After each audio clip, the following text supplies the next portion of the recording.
Mickaël Paty est avec nous. Vous publiez, bonjour madame, vous publiez avec Émilie Frèche le cours de Monsieur Paty. Si vous pensez être choqué, vous pouvez détourner le regard chez Albin Michel. Et vous êtes venu ce matin avec Stéphane Simon parce que ce soir un documentaire est diffusé sur C8 à 21h20. C'est ça.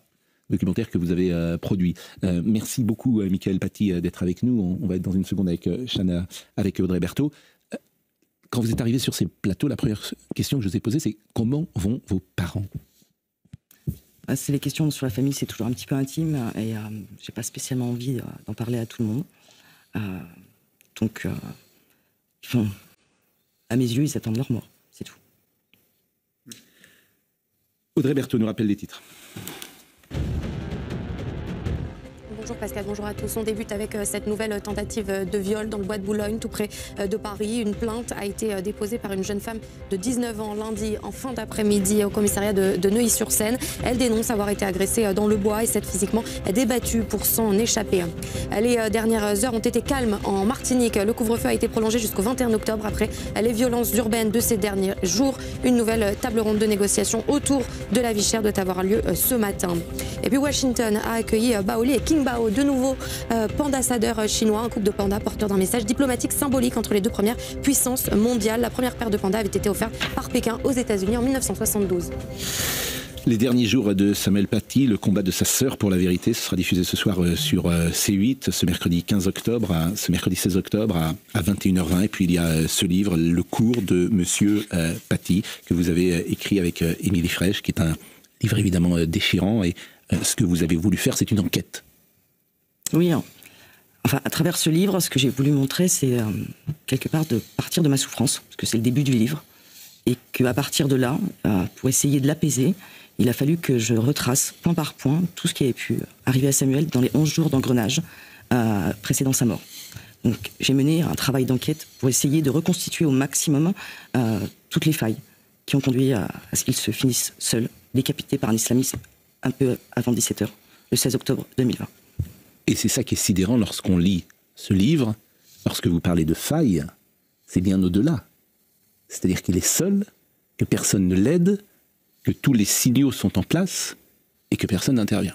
Oui, il y a une forme d'attentisme qui est palpable, c'est qu'ils ont conscience de la menace, les informations sont remontées, et pour autant, les donneurs d'ordre ne donnent pas d'ordre à agir, ni à le protéger, ni à effectuer une surveillance par rapport à Abdullah Khanzarov, qui était déjà signalé depuis longtemps et qui, déjà depuis le mois de septembre, cherchait une cible.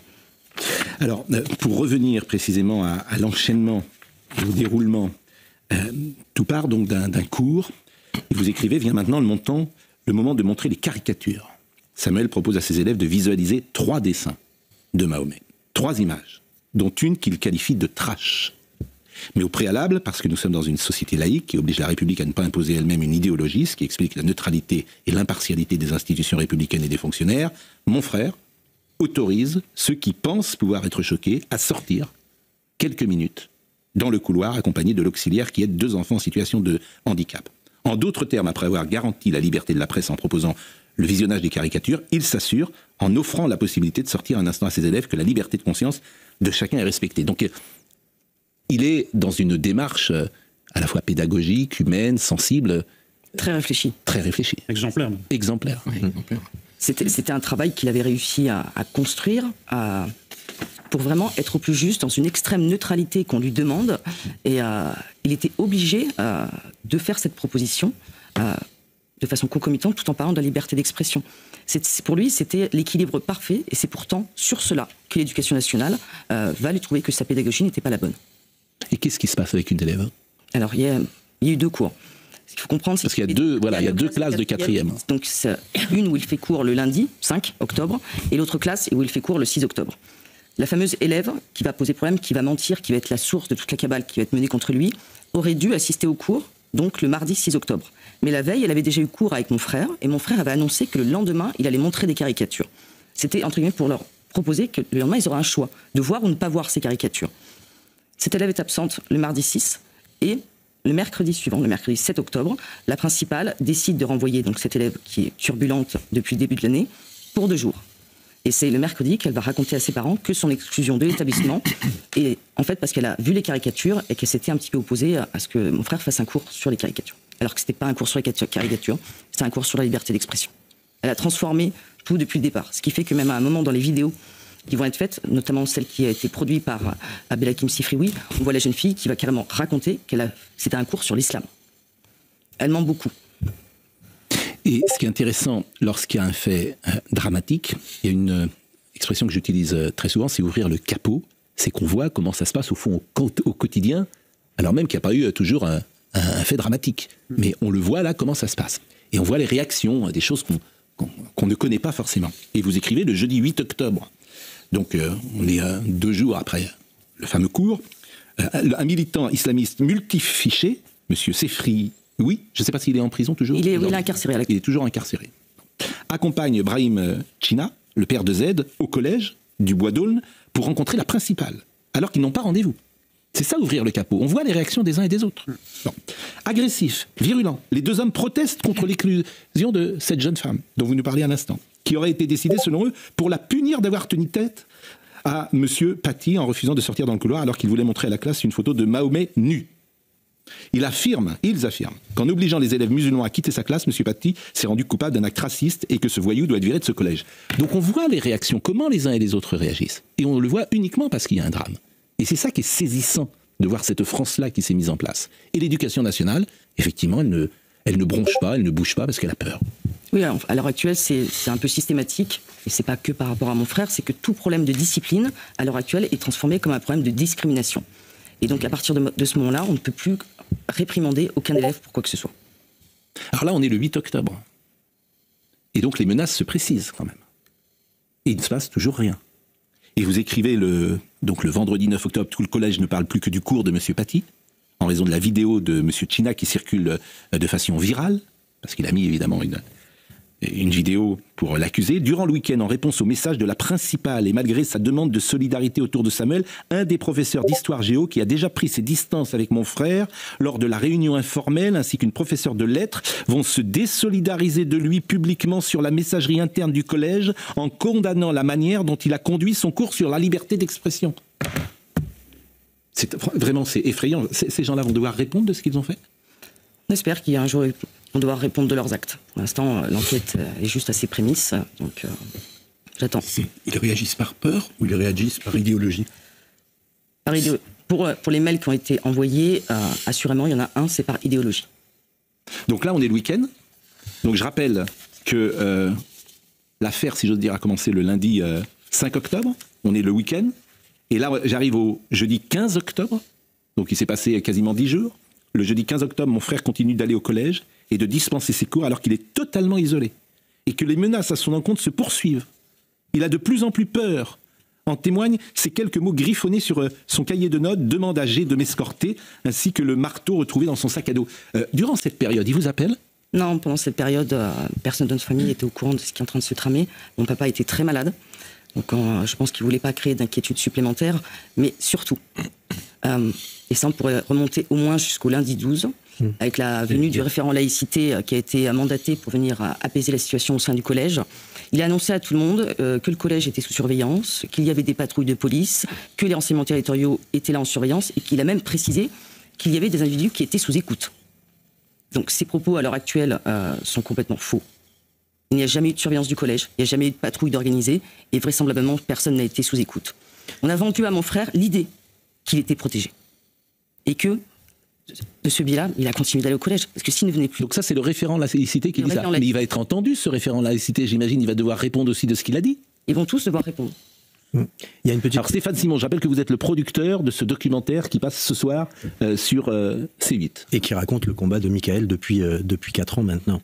Je voulais juste raconter aussi une anecdote qui est savoureuse et qui en dit long. Quand Samuel Paty va revenir la 2e semaine au collège, il va être accueilli à la salle des profs par des collègues très, très furieux contre lui. C'est-à-dire qu'il y en a une qui va l'accueillir même en lui disant « Samuel, tu as merdé ». Et d'autres vont estimer que finalement, il met en danger tout le collège à travers ce cours. On croit rêver par moments, parce qu'on se dit qu'un minimum de solidarité au sein du corps enseignant, quand il y a un problème, quand il y a une immixtion comme ça de l'islam politique qui rentre au collège, eh bien il va falloir qu'on se serre les coudes. Eh bien pas du tout, c'est tout le contraire qui arrive. C'est une espèce de contraire de mise au banc de Samuel au prétexte qu'il a généré des problèmes. Donc on arrive évidemment au vendredi 16 octobre, le terroriste Anzorov, âgé de 18 ans. Oui, d'ailleurs, je fais une parenthèse. Il est incroyablement courageux, votre frère, parce qu'il peut arrêter tout, il peut ne pas venir à l'école. Au fond, il est animé par son éthique de professeur, par quelqu'un qui va, quoi qu'il arrive, faire son métier. Oui. Parce qu'il aurait pu dire, j'y vais pas, j'ai peur. Je pense aussi, alors c'est quelqu'un qui a toujours été très droit dans ses bottes, mais je pense aussi qu'il a continué d'y aller jusqu'au bout, parce que si de lui-même il se mettait en arrêt maladie, c'était à montrer à tout le monde qu'effectivement c'est lui qui avait eu tort. Mais oui. Il savait que ça allait avoir un effet contre-productif par rapport à une situation qui pour lui était en train d'être traitée, alors que véritablement rien n'était en train d'être traité pour lui. Mais il y a une grande dignité, un grand courage, il y a un honneur. C'est ce que je veux lui rendre quelque part. Non, mais un homme droit dans ses bottes, dans un système mou dans ses bottes de A à Z. Parce que à quel moment on décide qu'il y a un signal rouge? C'est dès le début. Le parent d'élève est accompagné par un fichier S. Ça aurait dû suffire à mettre en branle tout un système de défense. Il y a quelque chose qui ne va pas. Donc c'est dès le début. C'est pas que la situation empire. C'est que dès le début, il y a quelque chose qui ne va pas. Alors moi, je voudrais juste accentuer, et c'est dans le livre, c'est que Abdelhakim Sifrioui est effectivement fichier S, mais il est aussi également fichier au fichier FSPRT, qui fait partie de 10 000 individus qui sont considérés comme les plus radicaux et susceptibles d'un passage à l'acte. Cette information est connue dès le départ des renseignements territoriaux, donc ils ont quelqu'un qui fait partie de la mouvance islamiste radicale, qui est considéré comme dangereux, prêt à agir. Cette information ne semble pas avoir suffi, alors que les renseignements territoriaux le savaient, pour prendre au sérieux la situation. Alors vous parlez évidemment de cette funeste journée du vendredi 16 octobre. Le terroriste Anzorov, âgé de 18 ans, se présente devant le collège du Bois d'Aulne. Il s'y est fait conduire par un ami. Il a dans son sac 2 couteaux achetés à Évreux quelques jours plus tôt, ainsi qu'un pistolet type airsoft à billes métalliques. Il demande à des élèves de lui indiquer Samuel Paty. Il dit vouloir lui infliger une correction physique. Et puis vous écrivez, et ces phrases sont évidemment les plus dures du livre. Anzorov se jette sur Samuel, le poignarde dans le dos de plusieurs coups de couteau, dont certains seront transfixiants, 17 en tout. Il lui braque son pistolet sous le menton, probablement pour exiger de lui des excuses. Et ceux qui souhaitent lire la suite pourront le lire dans votre livre. Comment avez-vous appris la mort de votre frère? La mort de mon frère m'a été appris par un SMS. Cette journée-là, moi je suis infirmière anesthésiste, ça commence à se savoir, et j'étais d'astreinte au bloc opératoire. Donc à 20h04, je reçois un SMS de ma mère pour m'annoncer que mon frère s'était peut-être fait tuer dans son collège. Donc je m'empresse de l'appeler pour l'écouter me dire que cette information lui avait été apprise par la presse, que l'ex-femme de mon frère lui avait conforté, qu'elle avait vu un article dans Le Parisien avec écrit Samuel P., professeur d'histoire-géographie au Conflans Sainte-Honorine, et qu'il avait été, et elle a fini par me dire, juste avant de raccrocher, qu'il avait été décapité. Alors dans le documentaire, vous revenez sur ce moment abominable, et je vous propose de vous écouter dans le documentaire qu'on verra ce soir à 21h20. Messieurs les présidents, je viens ici vous demander l'ouverture d'une enquête parlementaire afin d'établir les failles de ce drame et de tenter d'en colmater les brèches. L'État ne peut s'affranchir du principe de responsabilité qui est la base du droit civil en se créant une immunité de fait.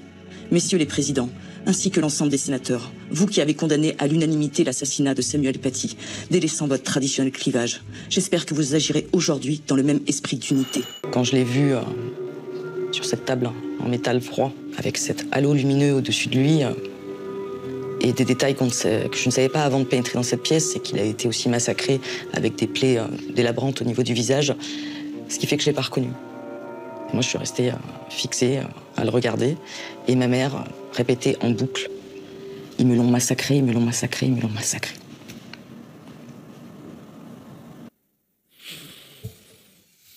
Vous avez eu des échanges, j'imagine, avec Emmanuel Macron, avec Monsieur le Président, on a eu un échange quelques jours après l'attentat de mon frère. On a été conviés donc, à l'Élysée. Je vous avoue que c'était peut-être pas le meilleur moment, puisqu'on sortait juste de l'Institut médico-légal.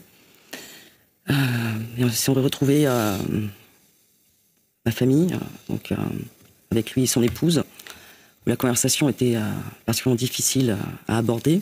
Et il est vrai qu'avec le recul, je pense qu'il nous a laissé un petit peu nous exprimer, parce qu'il ne savait pas trop qui on pouvait être.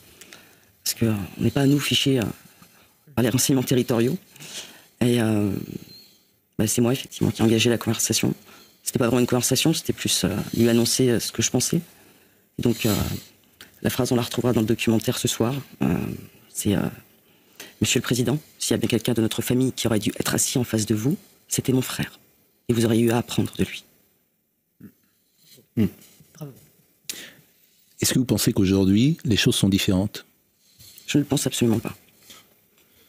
Il est évident que les faits quotidiens, et je dis bien quotidiens, d'agression envers les enseignants, les personnels de direction, prouvent qu'il n'y a rien de différent. C'est factuel. On ne peut pas nous opposer autre chose. Et je pense vraiment que s'ils avaient pris le temps de faire le travail d'enquête que j'ai pu faire par rapport à mon frère, ils auraient compris qu'à chaque endroit, il y a eu des erreurs de commises. Sans les voir en face, on ne peut pas émettre de mesures correctives. C'est impossible. Et c'est pour cela que je demande la responsabilité, que l'État reconnaisse sa part de responsabilité et regarde véritablement les choses en face. Et oui, mais on a eu l'exemple avec Tourcoing la semaine dernière où les mots ne sont pas dits par Madame Genetet. Les mots ne sont pas dits.